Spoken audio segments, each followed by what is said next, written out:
As I left the bathroom that stuffy night at the company party, with the music still muffled and the bitter taste of whiskey in my mouth, I froze. For a moment, my vision became a blur.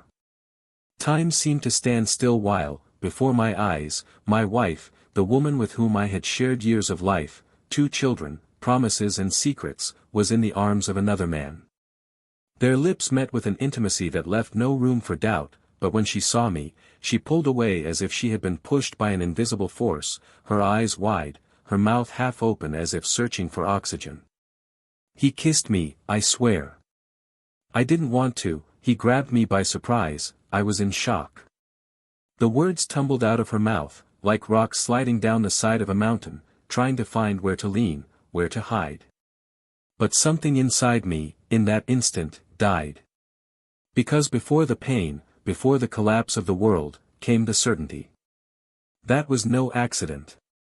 That was an echo of something that already existed, something that had started long before that party. In the days that followed, I sank into silence, but not into apathy. I was too awake. My mind wouldn't sleep. Every gesture she made began to be analyzed like a crime scene. The deleted messages, the smiles at the wrong time, the showers that took too long, the new perfume she said she had gotten from a colleague.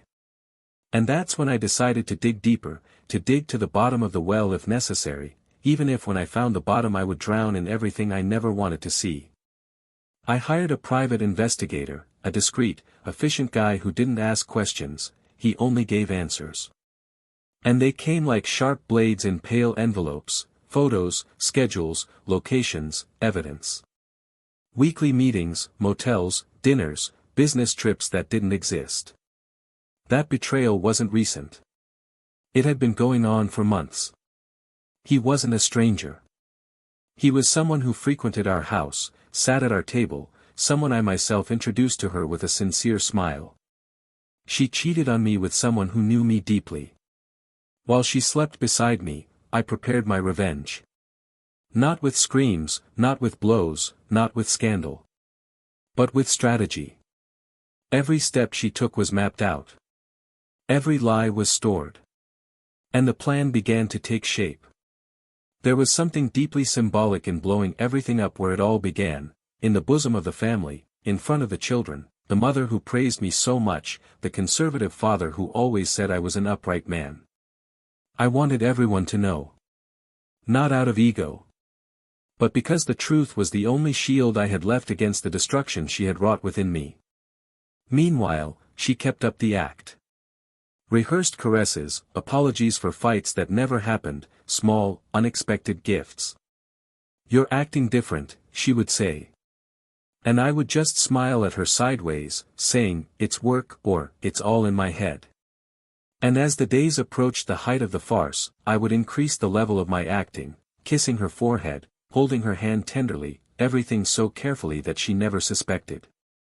Even her lover seemed too confident, as if he were on a stage where all the spotlights were pointing elsewhere.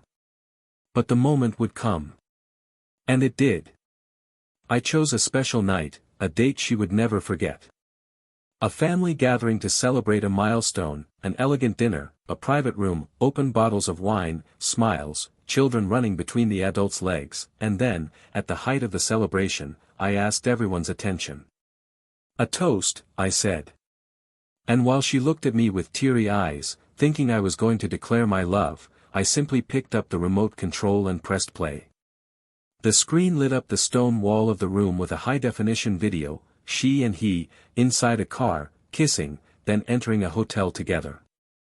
The sequence of images that would come next would be even more devastating, but I didn't need to show everything. The silence that fell over the room was so heavy it could have been cut with a knife.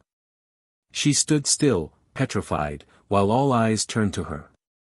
Her father was the first to stand up. He didn't say anything. He just took the napkin off his lap and left.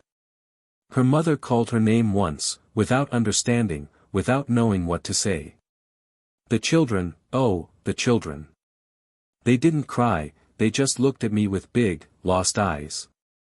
And she finally broke the silence. She tried to run after me, babbling meaningless words, crying so uncontrollably that it seemed like she was drowning in herself. But I didn't stop. Because there, in that moment, there was no more pain. There was only justice. What she didn't know was that the man she had gotten involved with wasn't just a betrayal. It was the beginning of her own downfall. And what he also didn't know, was that he wasn't the one playing with me. It was me who was playing with both of them.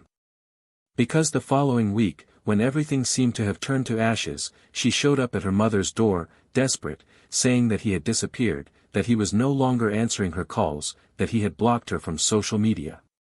She was crying like a lost child. Little did she know that at that very moment, he was sitting in a restaurant, laughing, next to another woman. And that woman, was my lawyer. Yes, the woman I fell in love with in the midst of chaos. The only one who knew how to listen to my silences, understand my pauses. The only one who read each of the lines between my pain and helped me transform my suffering into a strategy.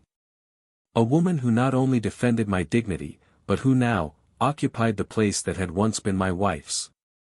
And the cruelest, most painfully perfect thing was that my ex-wife would find out about this in the worst way, when she was called to a court hearing where she would finally hear the name of the legal representative who was destroying her defense with surgical precision. She would enter the courtroom with tired eyes, her makeup smeared, thinking she still had a chance. And then, she would see her face. The woman she never suspected. The new woman in my life. And the most curious thing of all, something she would never have imagined, was that this meeting between the two of us was not a coincidence. It was chosen. It was planned. Because sometimes, the universe doesn't avenge us. But it gives us the tools to build our own revenge. And when these pieces fit together, the snap is as precise as a scalpel tearing through cold flesh. What she didn't know yet, what no one there knew, was what really motivated that first kiss with her lover, what led her down that path, what she hid even from him. A sordid detail, a truth buried deep in the story, that would completely change everything we thought about her. And that I discovered too late. And when you think you understand the game, it's because you're still playing with the wrong cards. Welcome to the channel. Here, we make it clear from the beginning, we do not support, encourage or romanticize any type of cheating. The stories told are fictional, created to show the dark side of infidelity and how it can destroy homes, families and entire lives. The moral is always the same, cheating never pays. Get ready now to dive into an intense plot, full of emotion, twists and painful truths. Sit down, take a deep breath, because what comes next is simply shocking. Jonathan had always been a methodical man. Every step in his career, every word spoken in a meeting, every gesture made at home, everything was carefully calculated, yet effortless. Nothing about him seemed forced, and perhaps it was precisely this consistency, this quiet firmness, that made him admired by so many. He was not charismatic like the most outspoken leaders, nor impetuous like the rule-breaking innovators, but his presence exuded confidence, and wherever he was, there was an air of stability. His professional success came from his ability to observe quietly, to anticipate moves, to stand firm when everyone around him was crumbling. Yet his greatest achievement came not from work, but from the life he built outside of it, at home, with Isabel. Isabel was the complementary opposite. If Jonathan was reserved and pragmatic, she was expressive and instinctive. With an easy laugh, lively eyes and an empathy that extended even to strangers, she walked through the world as if dancing on an invisible line between charm and authenticity. She was a visual artist, but not the loose and bohemian type. There was method in her art, discipline in her studio and a certain perfectionism that few would associate with someone with such a light soul. The two met by chance, or at least that's what they told everyone, although they both knew that the exchange of glances in the gallery was anything but casual. He was interested in acquiring a work for his company's meeting room, she was sitting in the back, observing people's reactions to her creations. When they talked, they realized that they were from different worlds, but there was a mutual curiosity that would gradually become something much greater. They got married after 2 years together, and soon had children, Daniel, the oldest, who was 10 years old and had a serious look for his age, and Lucia, who was only 6 and seemed to be made of light and noise. The house where they lived, in a leafy neighborhood of a big city, was spacious, with large windows and furniture that combined Jonathan's refined taste with Isabel's colorful and artistic touch. Mornings began with the smell of his freshly brewed coffee and the sound of the radio she left on in the kitchen while she prepared lunch boxes. On Sundays, Jonathan took the children to the park while Isabel painted in her studio at the bottom of the garden, and at night, everyone got together to eat pancakes or pizza, always with Lucia's laughter interrupting Daniel's stories. Despite the well-structured routine, there was room for freedom. Isabel had her art projects, participated in exhibitions, and traveled occasionally for work. Jonathan, on the other hand, held an executive position in a multinational company and spent long periods of time in meetings, corporate events, and sometimes institutional dinners. They trusted each other, or at least believed so. There were no excessive demands or jealousy. When one took a while to respond to a message, the other attributed it to the rush of the day, the traffic, or life. And perhaps it was precisely this apparent maturity that maintained the balance, even when fatigue threatened their mood or obligations made them more distant. Close friends admired the couple. At dinners with other couples, they would often say things like, "You two are so balanced," or, "I wish I had your relationship." Isabel smiled modestly and said that the secret was to respect each other's space. Jonathan, with a glass of wine in his hand, nodded in agreement. On the outside, they were the picture of harmony. On the inside, there were small, almost imperceptible cracks that no one dared to name. Not fights, not shouting, but silences. Those long silences during dinner when the children were asleep, or rhetorical questions answered with a "whatever." The couple's intimacy had not disappeared, but it was no longer as spontaneous as before. They touched each other, yes, but sometimes it seemed like two good friends living under the same roof. Isabel felt, at times, a restlessness that she herself could not name. It was not unhappiness. It was not boredom. It was like a vague hunger, a longing for something she could not remember. Sometimes, lying next to Jonathan, she would look at the dark ceiling and think about how love changes over time, and how people change with it. Jonathan, in turn, noticed the subtle absences, the kiss given in a hurry, the distracted look, the moments when she seemed far away even though she was inches away from him. But she never said anything.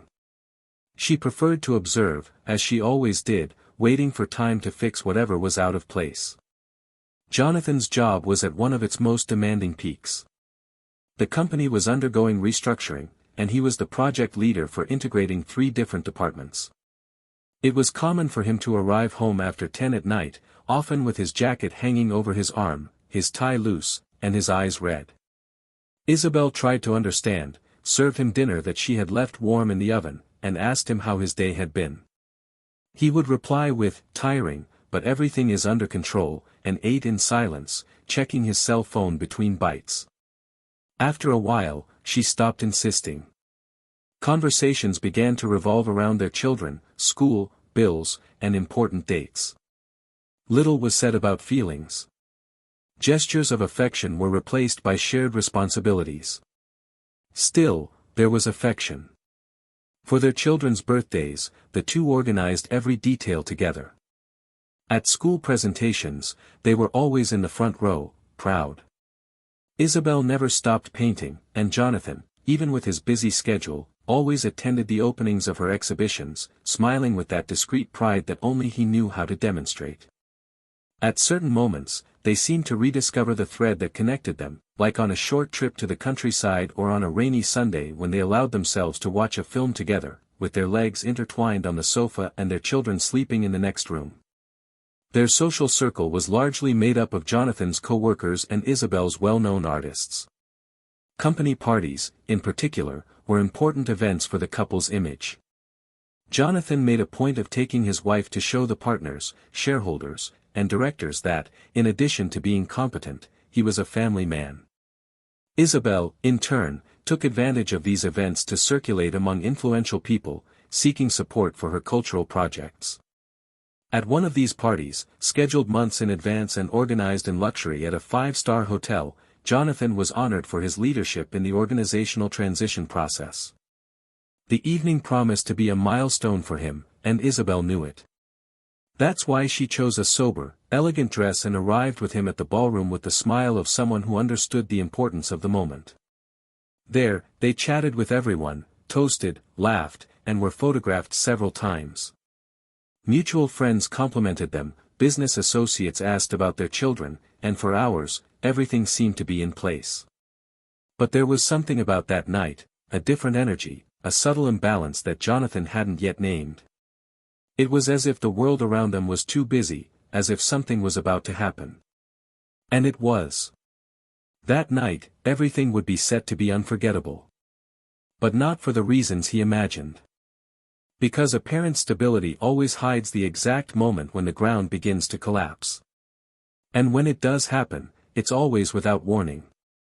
In the days following that corporate celebration, Jonathan and Isabel's lives seemed to glide by with the same smooth flow as always. He returned to his work routines, his head full of reports, high-level meetings, and new responsibilities that soaked up his energy like a dry sponge in the sea. Isabel, for her part, immersed herself in preparations for a new group exhibition, this time in a modern space that combined contemporary art with sensory experiences, something completely different from what she was used to, but one that motivated her. Mornings were still marked by the aroma of coffee, running around trying to make sure the children weren't late to school, and quick goodbyes at the front door, with a fleeting kiss on the cheek or a simple, barely audible, "take care." There was, on the surface, a sense of order, but beneath, small cracks were slowly beginning to spread, with the subtlety of things that only reveal themselves when it's too late.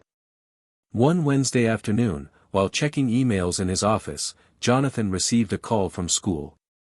Daniel had had a minor accident in sports class and had twisted his ankle. Since Isabel was busy setting up part of her exhibit at the cultural center, he was the one who dropped everything and went to pick up the boy.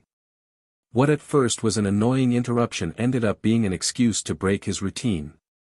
He spent the rest of the day with his son, watching movies, eating hamburgers, and listening to Daniel recount his school adventures. It was then, in the middle of a banal conversation about a math tournament, the boy mentioned something that made Jonathan pause for a few seconds. "Mom said she was at a gallery yesterday afternoon, but I saw her leaving the restaurant in the park, and she was with that man from the big office, remember? The one who came to dinner that one time." The phrase fell like a whisper, almost innocent, but Jonathan's brain, trained to analyze and connect the dots, didn't let it pass. He pretended not to care, he joked, he changed the subject, but inside him, something went off, a silent alarm that would accompany him for the rest of his days. From that moment on, his gaze changed. He began to observe Isabel not with distrust, but with a kind of meticulous distance. He noticed the details, the frequency with which she looked at her cell phone and smiled silently, the calls she took quietly while walking in the garden, the late-night texts with the screen swiveled the other way. Isabel wasn't clumsy, and Jonathan knew that if there was something she wanted to hide, she would do it masterfully. But he also knew that we all make mistakes, even the most careful. He didn't rush. He didn't confront. He became a silent spectator in his own home, a spy camouflaged among his family. He downloaded an app that allowed him to duplicate his wife's phone messages on his own device, discreetly installed a camera in the study where she used to spend hours, and hired a service to track Isabel's car movements, all without arousing suspicion. He didn't do it out of paranoia, but instinct. He had to know. I needed the truth, even if it meant shattering the reality I had built for years. Meanwhile, Isabel was still Isabel. Tender with the children, devoted to her art, attentive to Jonathan, but with a strange energy that seemed to come from a source he couldn't identify. She was more radiant, more alive, even more provocative, and it was disconcerting. She began to take better care of herself, changed her perfume, renewed her wardrobe with clothes that didn't match her usual style. At another time, Jonathan would have thought it was simply a personal process of renewal. But now, he read every gesture as a clue, every word as a code. And when, one night, she returned later than usual, saying she'd had an unexpected event at the gallery, and then left her phone silent and face down on the table, something inside him was confirmed. That's when he decided not to wait any longer. He asked the private detective for a full, detailed report, with visual records if possible. The response wasn't long in coming. 2 days later, a file folder arrived in his encrypted inbox. Jonathan closed the door to his home office, took a deep breath, and opened the documents. What he found was devastating. Photographs of Isabel entering a designer hotel with the man in question. It wasn't just a dinner, or a walk. There were records of them hugging, laughing, gazing at each other like two teenagers in love. There were also screenshots of messages between them, conversations laden with innuendo, dates arranged with simple but unequivocal codes. What hurt him most was reading a sentence she had written, "When I'm with you, I feel like I can breathe again." It was a beautiful phrase, one of those that are only said when the soul is truly involved. And it wasn't for him. The impact was like a dull explosion. Jonathan stared at the screen for several minutes, unresponsive. Everything he had feared was confirmed, but it wasn't just the carnal betrayal that devastated him. It was the emotional dimension of it. Isabel hadn't just crossed a physical boundary, she had placed her deepest emotions in another person. She had transferred love, complicity, desire, to a third party. And that was something he never recovered from. He didn't cry. Nor did he scream. He closed the file, saved everything in an encrypted folder, and went for a walk around the neighborhood, under a fine rain that soaked him completely without him even noticing. When he returned, he found Isabel on the couch, reading a book. She looked at him and smiled, and he smiled back with a naturalness he didn't even know he possessed. That night they slept in the same bed, back to back, separated by an invisible ocean of unspoken words. The following days were a perfect choreography of appearances. Jonathan didn't change his behavior. He remained the present husband, the committed father, the impeccable professional. But his mind was no longer in the present. He began to weave a plan. Not an impulsive one, not a noisy one. A silent, surgical plan, one that would unfold with pinpoint precision. Because there was something Isabel didn't know, something he had unwittingly discovered while investigating her infidelity. A piece of information, a name, a connection that at the time didn't seem relevant, but when put together, revealed something much deeper, much darker. But he kept that detail to himself, at least for now. He knew that the best revenge wasn't the kind served cold, but the kind that came when the other person already believed they had won. One Friday night, Jonathan's company organized another of its usual receptions. This time on an exclusive terrace in the financial center, a more intimate affair, just for executives and their partners. Isabel didn't want to go at first, claiming tiredness, but finally agreed, perhaps out of obligation, perhaps out of guilt, or perhaps because she knew he would be there. They arrived together, hand in hand, greeting each other with smiles that hit storms. For the first few hours, everything proceeded normally. Wine, background music, polite conversation. But at one point, Jonathan went to the bathroom. And as he left, turning down one of the hall's side corridors, he saw them. There, between marble columns and warm lights, were Isabel and the other, embracing, kissing with an intensity that left no room for doubt. It was an eternal second. She saw it. She pulled away suddenly, as if awakening from a trance, and ran toward him, her eyes wide open. She said his name, she begged him, she tried to explain herself, but her words no longer held any weight. Jonathan looked at her with a calmness that disarmed her, as if he already knew everything, as if nothing could hurt him more. And perhaps it was true. That night there were no arguments. No slammed doors. Just a silence that spoke volumes. But while Isabel wept in the bedroom, trying to explain that, it wasn't what it seemed, Jonathan had already begun to execute his plan. Because there was still something she didn't know. Something that, when it came to light, would change not only the story she had constructed, but everything she thought she knew about herself and the man she believed she had manipulated without consequences. Isabel didn't sleep that night. Her body lay still on the bed, but her mind screamed in a whirlwind of thoughts. Each breath Jonathan took, too calmly, on the other side of the mattress, sounded like a thunder. It was as if he were at peace. That lack of reaction was what tore her apart the most. There was no fight, no words, no tears shed for him. It was as if she had kissed a random man in front of a stranger. And that hurt more than any scene of jealousy.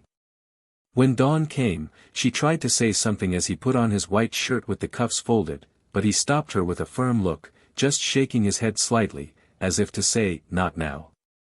There was no room for excuses. And then he left the house, as he did every day, as if nothing had changed. But everything had changed.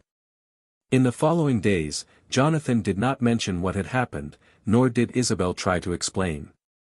They coexisted, like two actors on a stage where the play has already ended, but the audience refuses to get up. However, something different was in the air. A kind of tension that was no longer discomfort, but preparation. Isabel knew she had not been forgiven, but she had not been expelled either. Jonathan was still present, making breakfast for the children, taking Daniel to school, helping Lucia with her homework. It was like building something in silence. And she, even without proof, felt that the explosion was yet to come. The following week, she received a message from Jonathan asking her to accompany him to a meeting with a lawyer. He said it was about family matters, assets, practical matters. She replied with an "okay," barely breathing. The office was elegant and minimalist, with white walls and dark wood furniture. The receptionist led them to a private room, where a woman with a firm gaze and an imposing posture was waiting for them, sitting at the head of the conference table. When Isabel entered, her eyes widened. The lawyer was the same woman she had seen before at company events, but had never exchanged more than a "good evening." This woman, now with the look of someone who knew too much, held out her hand, introduced herself professionally, and then began to explain the terms of the meeting. Isabel could barely hear. The presence of this woman there, in front of her, with the authority of someone who represented Jonathan, was a silent affront. Jonathan remained silent almost the entire time, until at a specific point in the conversation he asked to be alone with Isabel. The lawyer nodded and discreetly left. Silence reigned for a few seconds before he spoke, looking her directly in the eyes. "Do you know what hurt me the most? It wasn't the kiss. It wasn't the secret meetings. It was your conviction that I was blind, that you could manipulate everything without consequences." Isabel tried to interrupt, but he held up a hand. "Now you will listen. Because the moment of truth has come." He stood up, walked over to the backpack he had brought with him, and took out an envelope. He handed it to her, and she opened it with trembling hands. Inside were photos. She looked at them one by one, and the color drained from her face like paint running from a painting. The pictures showed her and her lover, but that wasn't what made her gasp. The pictures showed the man she thought she knew, in situations she didn't. In other houses. With other women. With another family. Isabel looked at Jonathan, uncomprehending. And then he spoke. "You were just another one. This man you got involved with, is in the process of getting a divorce. And his wife is my lawyer. Yes, the same woman who was in this room right now. She came to me first. She wanted to destroy him in court. But when she realized who you were, when she saw your face among the records he left on a work computer, she called me. You weren't just cheating on me, Isabel. You were being used. And now, you are the new partner of a man who has already destroyed other women like you. A man who never loved anyone. A man who made infidelity a cycle. A game. And you were just the next piece." Isabel put her hand over her mouth. There was no sound. The floor seemed to spin. Her mouth opened, but no words came out. Jonathan continued, his voice less firm now, but no less painful. "For months, he used you to provoke his own wife. To try to hurt her. He knew she was tired, that she had discovered other betrayals. You were just one more, but you were the last. Because now, not only will he lose his job, he will also face a lawsuit. And you will have to look your children in the eye and explain why their father left home with a suitcase and never came back. Isabel began to cry. First softly, then in sobs. She tried to grab Jonathan's arm, but he pulled away. I don't want your explanation. I don't need it. I'm just here to make sure everything is resolved cleanly, without scandal. I've already informed the school. I've already spoken to my parents. You can keep the house for now. I don't want war.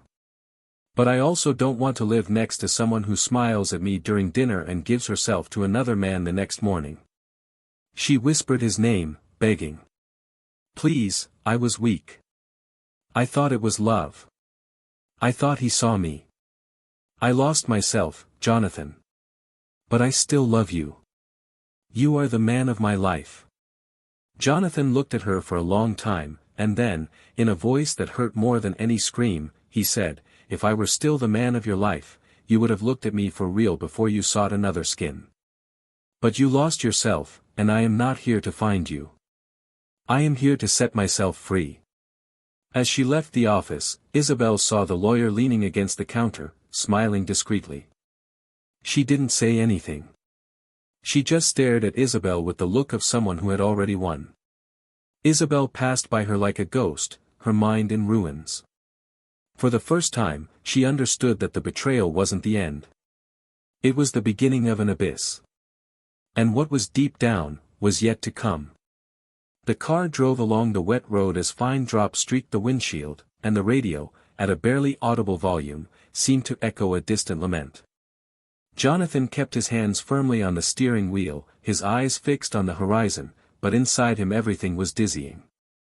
He could still smell the office, Isabel's perfume mixed with the tension of what had just happened, but there was no going back. He had done what he needed to do. He had said what was necessary. But the reality that awaited him now was not one of peace, but of transition.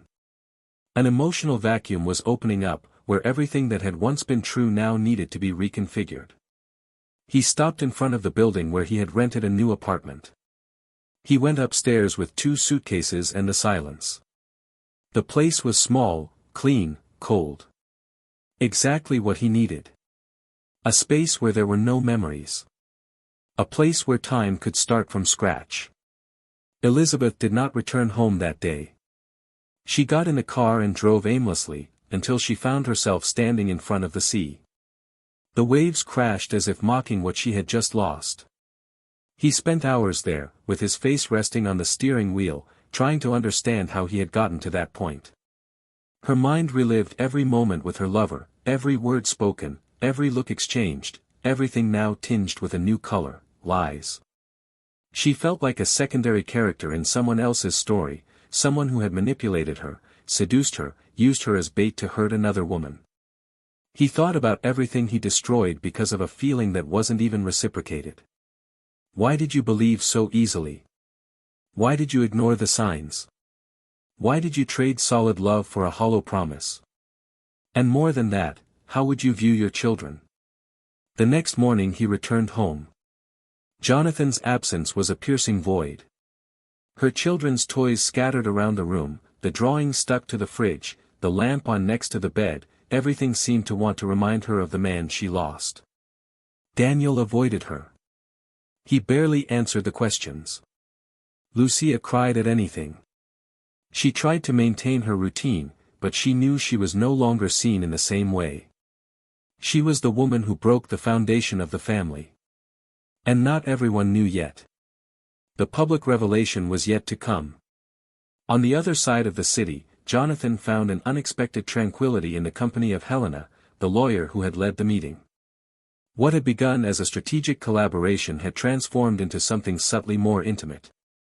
They would meet after work, talking at length about music, literature, about everything they couldn't say at home. Jonathan was surprised by how light he felt with her. There were no demands. They had no past in common. Just 2 adults who knew exactly where they stood. During one of these meetings, she invited him to dinner at her house. The atmosphere was warm, the books filled the shelves and the aroma of rosemary in the oven awakened feelings he had forgotten existed. Sitting on the couch, he thanked her. Not for the legal words, but for having shown him that it was possible to start over. She smiled, poured more wine and, for the first time in a long time, he felt that he was exactly where he was supposed to be. Meanwhile, Isabel's situation was becoming increasingly untenable. Rumors began to circulate at the company. Her lover, now revealed to be a serial seducer, had been fired for misconduct and was facing administrative proceedings. Even though she was not formally involved in the legal scandals, she began to be treated with sidelong glances and uncomfortable silences. At school, she felt the gazes of other mothers weighing on her shoulders. The neighbors were already talking. Isolation was becoming inevitable. She tried to arrange a meeting with Jonathan to talk away from the children, but he refused. He said there was nothing more to talk about. That everything she needed to hear had already been said. And that now his focus was on rebuilding himself, not fixing what was beyond repair. Desperate, Isabel sought out Helena. She asked to speak to her in person. She wanted to understand, she wanted to explain herself. Helena, surprisingly, accepted. They met at a discreet café, far from the city center. The meeting was tense but polite. Isabel said she had never intended to cause anyone pain, that she believed she was living a true story. She said that, although she did not expect Jonathan to forgive her, she needed to at least express her regret. Helena listened to her coldly, but without hostility. In the end, she firmly replied that Jonathan was trying to move on and that any attempt at reconciliation, direct or indirect, would only make him go backwards. Isabel thanked her for her sincerity. As she left, she saw her reflection in the cafe window and barely recognized herself. The vibrant woman from months ago had disappeared. Now all that was left was someone in ruins, trying to stitch together the pieces of something that no longer fit together. The following week, Jonathan returned to the old house to retrieve documents and some personal items. Elizabeth was there. Sitting on opposite sides of the kitchen table, they exchanged words for the first time in weeks. She just asked for a moment to say something she had been keeping inside her. He said that, despite everything, there was a part of her that always loved him, not perfectly, but truly. He said that if he could go back, he would have done everything differently. Jonathan heard her, but did not respond immediately. He looked at the cup in his hands as if the answers were there. Finally, he said that he had understood that love is not measured only by intention, but by choices. And that she, with her choices, had revealed the kind of love she was capable of offering. And that wasn't enough for him. Before he left a small box on the table. Inside it was a letter. Handwritten. In silence, he left the house. Isabel opened the box when he was no longer there.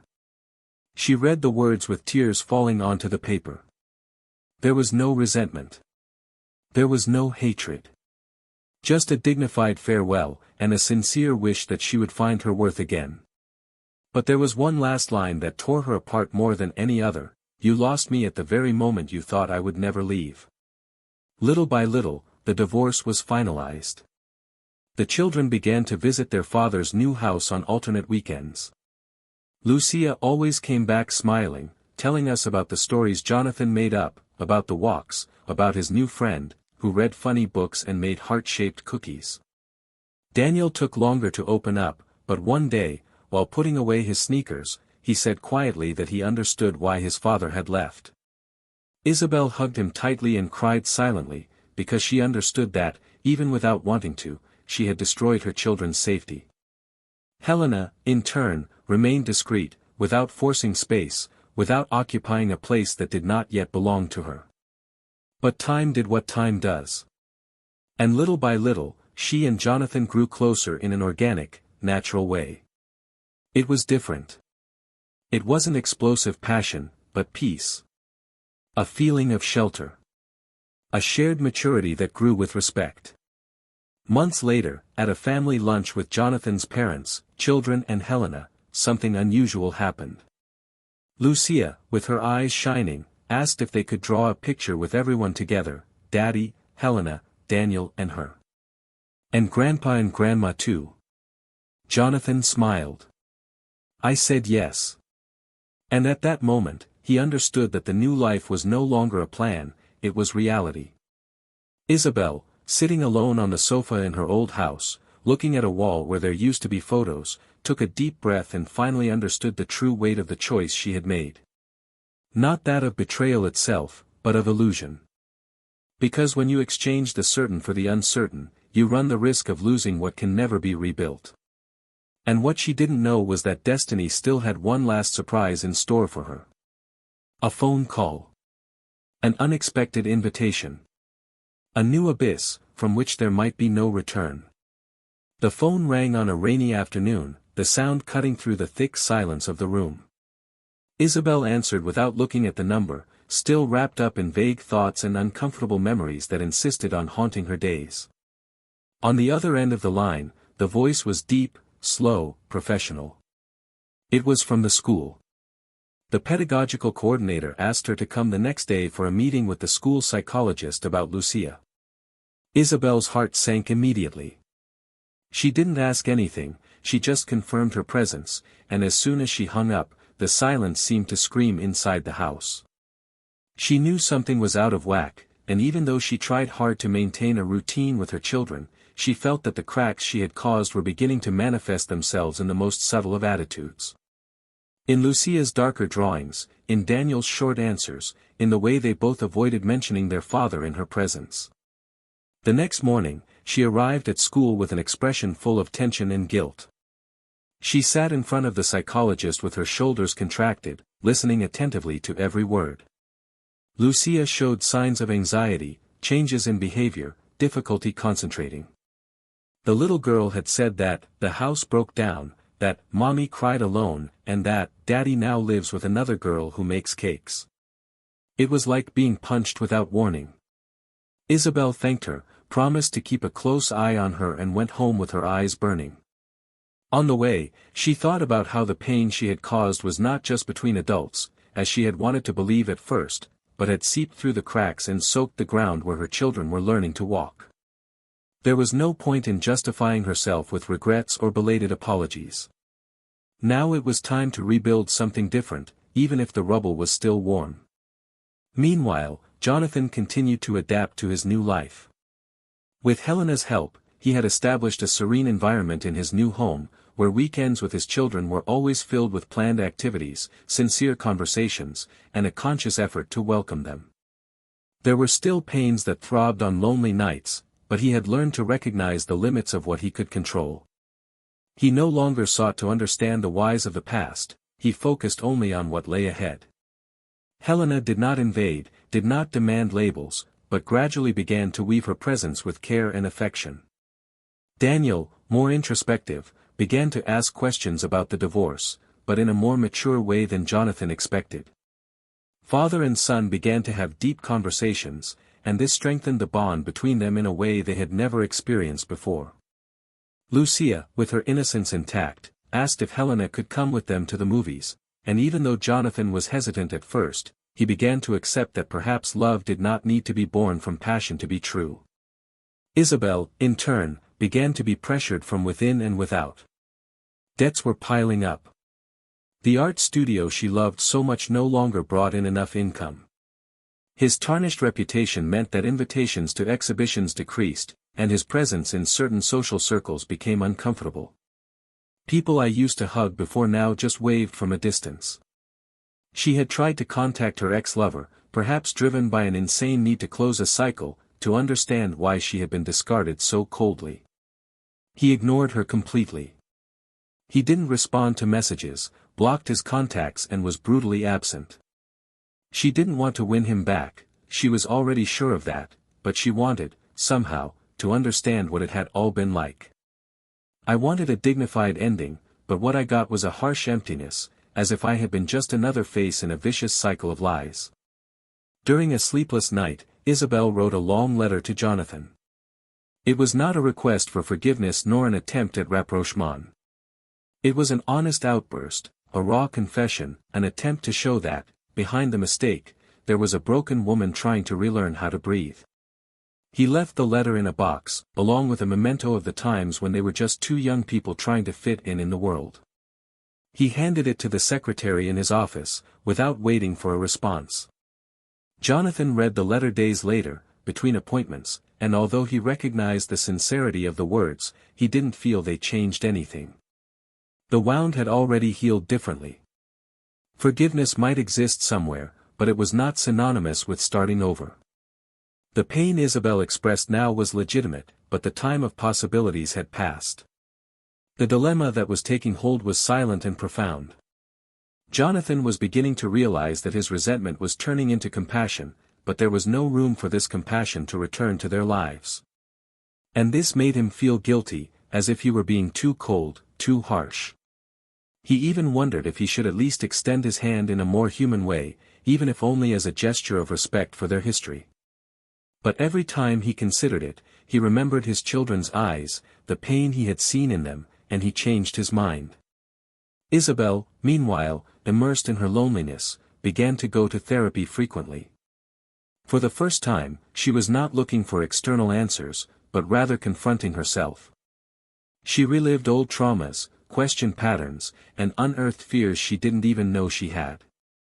Over time, she began to accept that the self-love she said she felt never really existed, and that was why she had accepted so little for so long. The relationship between her and her children began to change. More due to the constant care she offered than to her words. Daniel, although still aloof, began to accept her invitations to talk, while Lucia went back to sleeping in her own bed. Little by little, her maternal presence was rebuilt, not in the same way as before, but in a new, more humble, more attentive way. It was as if she were discovering that love is not proven only by presence, but by transformation. Jonathan, seeing his children more serene, felt he could breathe with less weight. He could feel their pain beginning to dissolve, and that brought him some relief. He decided that he would not prevent Isabel from participating in important moments, such as school parties or Lucia's performances. At first, he was tense and vigilant, but he soon realized that his children felt safer when they saw them both at peace. Helena always remained discreet at these meetings, sat at a distance, never interfering. It was as if he knew instinctively that this was still sacred territory, a delicate bridge between a fractured past and a rebuilding present.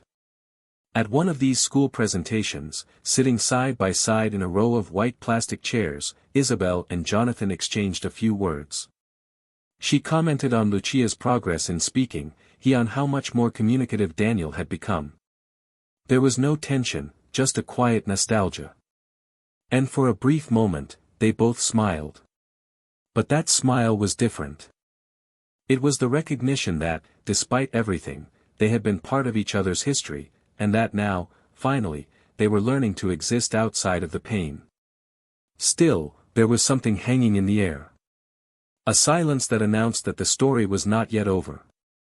An invitation that had not yet been made. An unexpected reunion. A final dilemma that would force each of them to look in the mirror again and ask, how far does self-love go, and where does true forgiveness begin? Because there are pains that time eases, but there are choices that time demands. And soon, everyone would have to face this final charge. On that gray Friday, Isabel opened the living room window with a mechanical gesture. The cold breeze invaded the room, dancing through the curtains and subtly stirring the papers on the table. It had become a habit. Every morning she forced herself to get up, open the house, take a deep breath, and pretend that the day could bring something different, some new form of redemption. But something about that morning seemed different. The silence wasn't just the absence of sound, it was as if the air was charged with something on the verge of happening. She put on a coat, tied her hair up sloppily, and went for a walk, an aimless path through the neighborhood streets, looking at the familiar facades as if she were seeing everything for the first time.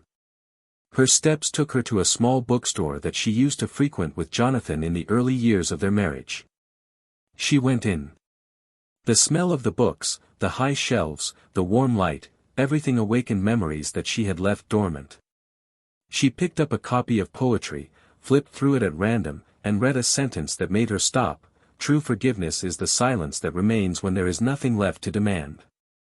She sat down in an armchair in the corner and remained there for long minutes, without thinking, without fighting, just allowing herself to feel. She was interrupted by a notification on her cell phone, an unexpected message from Helena.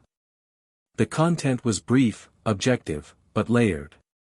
Helena invited her to a conversation.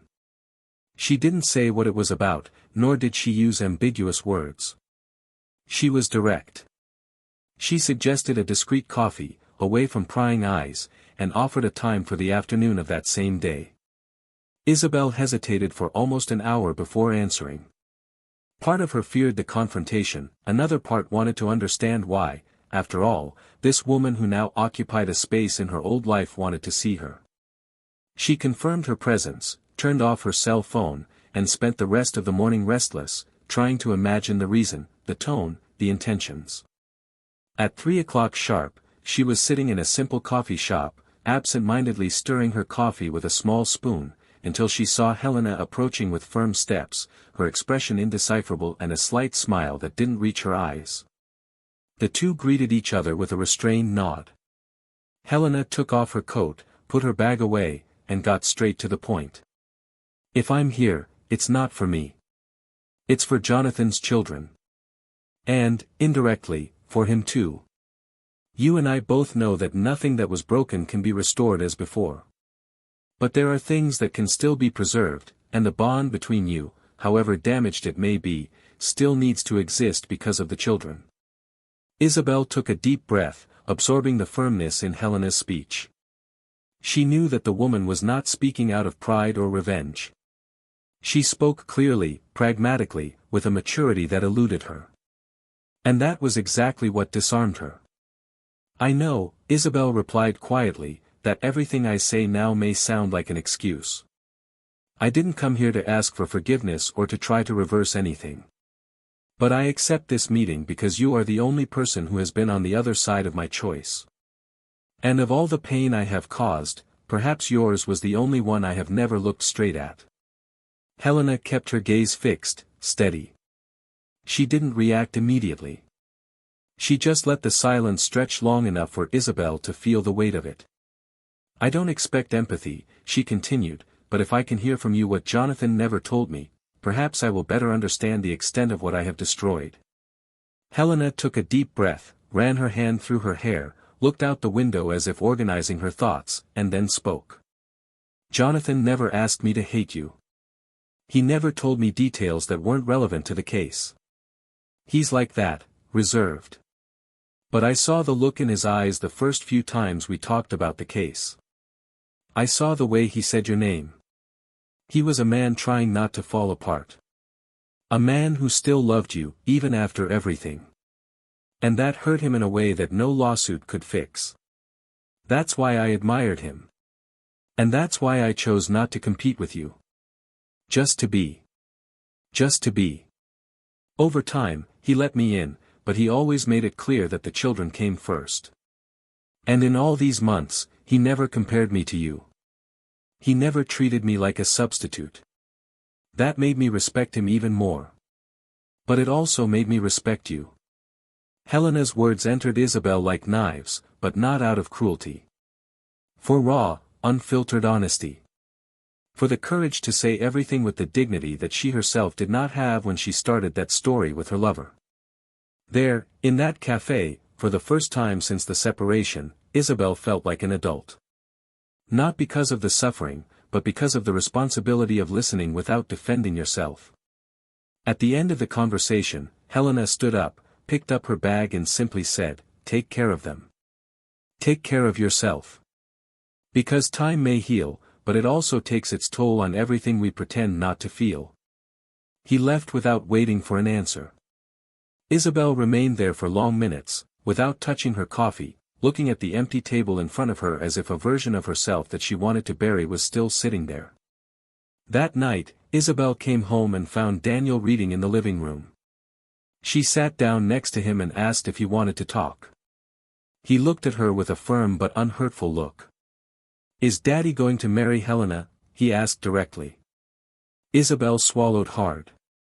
"Not yet," She answered, but, maybe one day. Daniel nodded slowly. She's nice. Different. But she never tried to be our mother. I like that. Isabel smiled with a mixture of sadness and relief. And do you miss the way it was before? He took a while to answer. I do. But I learned to like it now too. Isabel couldn't hold back the tears, but she didn't turn her face away. She wanted him to see. She wanted him to know that, even in ruins, she was still there, present.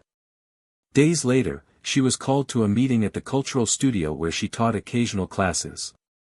The director of the institution informed her that, after an internal analysis, temporary contracts would be terminated due to budget cuts.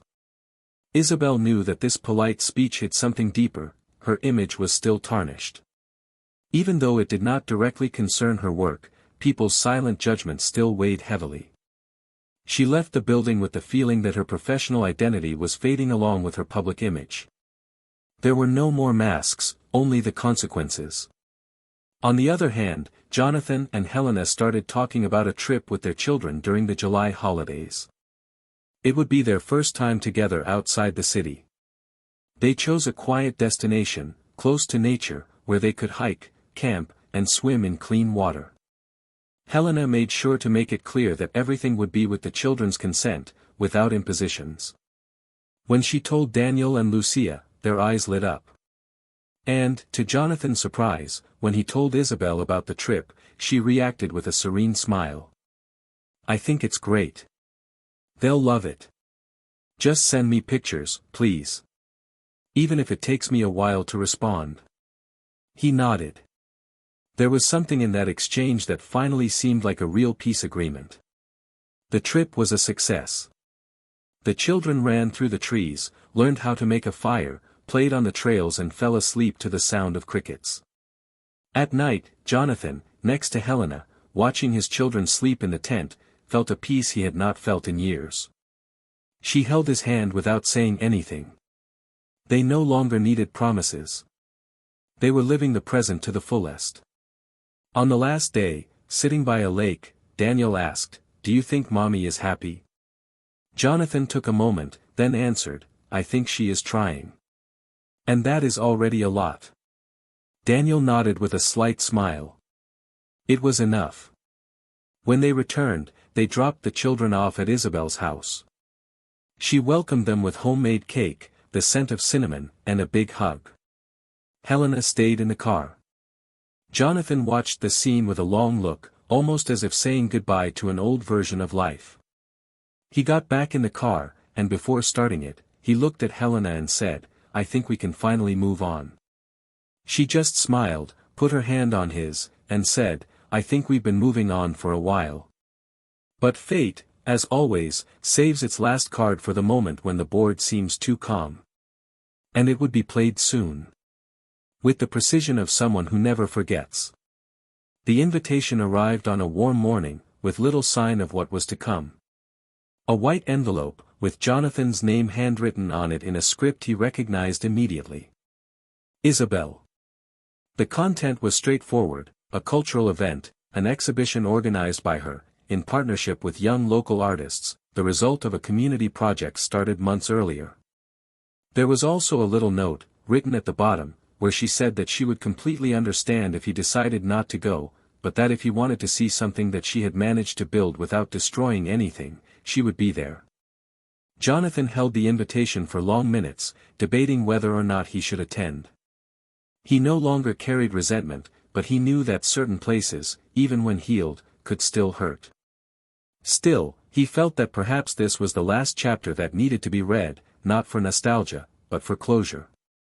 On the night of the exhibition, the environment was illuminated by soft lights, instrumental music and discreet smiles. Isabel moved among the guests with a serene presence, dressed simply but confident. She didn't see him right away.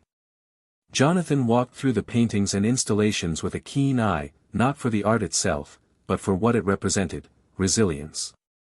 When their eyes finally met, it was as if a cycle had ended in silence. There was no need for words at that moment. He just nodded, and she smiled back. A simple gesture, but one that carried the entire history between them. A woman approached him shortly after. It was Helena. She had arrived alone, hours before, to attend the event and respect the two's space. When the three finally got close, Jonathan naturally introduced the two. The handshake between Isabel and Helena was neither cold nor forced.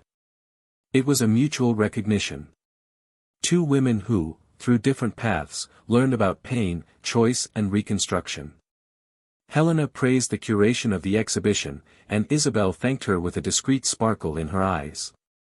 That night, no one talked about the past. Because everything that needed to be said had already been experienced. Days later, news spread silently but quickly: Isabel's ex-lover had been arrested. Fraud in contracts, customer manipulation, illicit enrichment and a web of lies involving several companies and dozens of victims. Isabel found out through a call from a former colleague, who regretfully revealed details of the scandal.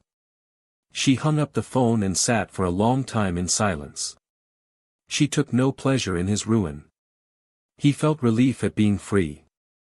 And a hint of shame for having believed so much in so little. It was as if fate had waited for the right moment to reveal the last mirror. And she saw, in that reflection, a woman who now no longer carried guilt, but memory. And that, contrary to what he feared, he had survived. Jonathan, in turn, began to write. Helena encouraged him to turn his experience into text, and that was how he began to recount his experience with the end of a marriage and the rebirth of an identity. Not as self-help or disguised revenge, but as an honest testimony of someone who lost everything he thought he needed, to discover everything that really mattered. He published his first article in a digital magazine focused on emotional health and relationships. The repercussion was intense. Men and women wrote, shared, and thanked him. Many saw themselves in his words. And for the first time in a long time, he felt that his pain had served something greater. The relationship with Helena blossomed in a solid way. Without rushing. Without demands. They maintained their individuality and their space, but shared the same vision of life. It was a love that did not ask for explanations or promises, but was built on daily life, on mutual respect, on the peace of mind of knowing that there was no need to protect one another. Jonathan went back to traveling, and resumed old hobbies, including piano lessons, something he had given up in his youth. Helena accompanied him when she could, and on the weekends, the children were always close by. On one of these trips, during a dinner by the sea, Jonathan looked at Helena with moist eyes and said that he had found a safe haven in her, but that, above all, he had found himself, and this was only possible because she never tried to patch up what he had lost, she simply showed him that it was possible to live differently. Isabel continued with social projects. She began teaching classes for women in vulnerable situations, teaching art as a form of emotional expression. She got involved with an NGO, was invited to speak at events about starting over, and began to be seen not as the woman who cheated, but as the woman who fell and chose to get up. The path to reconquering her children was still full of curves, but now it was constant. Daniel, now entering adolescence, began to respect his mother's strength, even if he did not forget the past. Lucia hugged her with a sweetness that reminded her of ancient times. And Isabel, seeing them sleeping, felt that the greatest reparation was there, not in being forgiven, but in continuing to be present. Time, which takes and brings everything, has been putting everyone back in their place. The destroyed marriage gave way to new forms of love, affection, and life. But the scars remained. And it was these marks that taught everyone that the truth, no matter how hard it may be, always finds its way. Isabel never forgot the moment she saw Jonathan with Helena for the first time in a park, the two of them walking side by side with their children, laughing. There was no pain in that look. There was admiration. Because, despite everything, he had achieved what she could not, rebuilding with ease. And she, for her part, no longer hated herself for it. She simply accepted it. Because sometimes, the forgiveness we seek is not in going back to who we were, but in accepting who we have become. Jonathan, looking back, no longer saw a story of betrayal. I saw a story of choices. Of consequences. Of cycles. And I knew that if everything had happened differently, maybe I would never have learned to live fully. I would never have known the kind of quiet, honest, mature love I now experienced with Helena. I would never have had the courage to write about your pain. And most importantly, I would never have understood the true meaning of emotional freedom. If you've made it this far, tell us what you think of this story. What would you do in Jonathan's place? And Isabel's? Your opinion is important. Take advantage and subscribe to the channel to follow more stories like this, full of twists, emotions and lessons. And remember, this channel does not support any type of betrayal. Here, the truth always comes out. And even in the worst abysses, there is always a way back, even if that path leads to a completely different place from where we started.